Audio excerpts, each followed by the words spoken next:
Bonjour et bienvenue dans cette nouvelle vidéo autour de l'état de flow, tu sais, cet état d'hyperconcentration et de grande facilité dont j'ai parlé dans les vidéos précédentes. On a décrit cet état de flow et puis on a vu les 4 leviers sur lesquels on peut travailler pour faire en sorte de maîtriser cet état de flow et de créer les conditions pour être en état de flow quasiment continu. C'est ce qu'on expérimente, c'est ce qu'on vit dans notre boîte au quotidien, hein.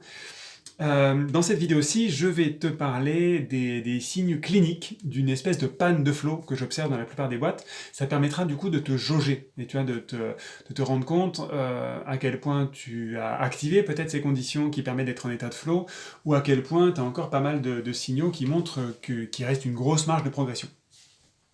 Je reviens sur ce que j'avais précisé dans la première vidéo, sur les avantages de cet état de flow.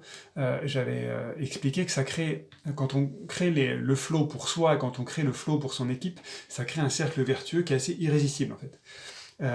On observe des augmentations de productivité de 20 à 30% assez facilement.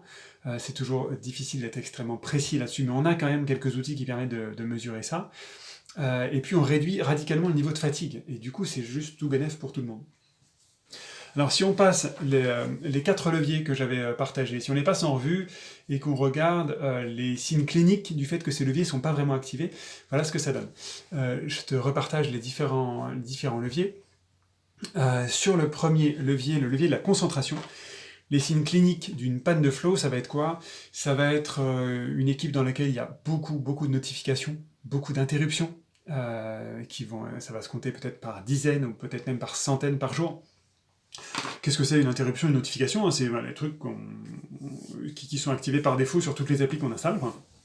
Que ce soit sur notre téléphone, que ce soit sur notre ordinateur, et qui font vibrer, qui font une petite notif de réseaux sociaux, etc. Et ça, si tu fais le compte sur une journée, il peut y en avoir plusieurs dizaines assez facilement.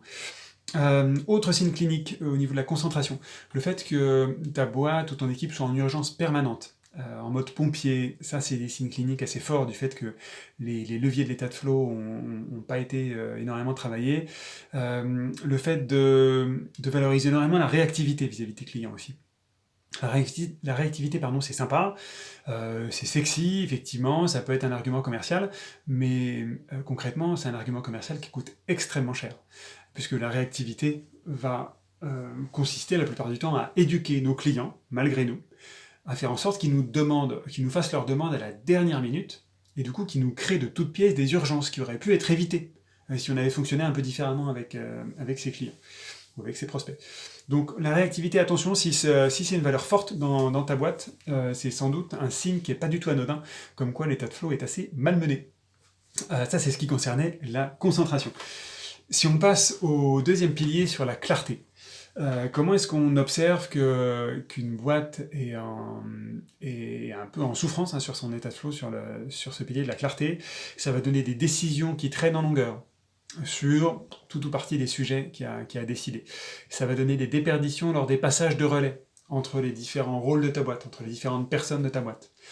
Des déperditions qui vont être de l'incompréhension, qui vont être du retard à l'allumage, qui vont être un petit décalage de phase, quoi, où il va y avoir un petit raté, quoi. Ça peut être aussi des équipiers qui ont du mal à expliquer de façon très simple ce que fait leur boîte à leurs copines, à leurs copains, à leur mère, à leur grand-mère. Ça illustre très souvent un manque de clarté assez fort, quoi. Moi, je bosse beaucoup pour des boîtes technologiques, beaucoup pour des startups, et je constate que dans les équipes de dev en particulier, souvent les équipiers sont assez démunis en fait pour expliquer simplement, avec du vocabulaire qui est pas compliqué, qui est pas technique, ce qu'ils font de leur journée et ce en quoi leur boîte contribue. Donc ça, c'est les indicateurs du côté de la clarté, comme quoi il y a sans doute des choses à travailler, à faire évoluer. Si on prend le troisième levier sur le feedback, ce que je t'invite à regarder, c'est la proportion d'énergie, de temps passé entre le fait de reconnaître les sujets qu'il y a à améliorer et de reconnaître tout ce qui va bien.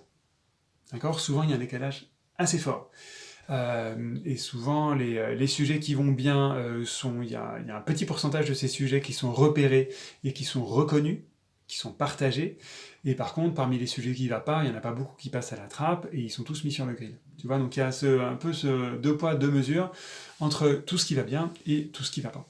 Là-dessus, sans plonger dans les solutions, hein, le fait de célébrer des succès, nous on fait ça tous les jours, c'est-à-dire que tous les jours, je prends la peine de lister tout ce qui s'est bien passé dans la journée, et pour ce qui s'est mal passé, je prends la peine d'en tirer un enseignement pour le transformer ça en succès, c'est-à-dire l'enseignement que j'en ai tiré.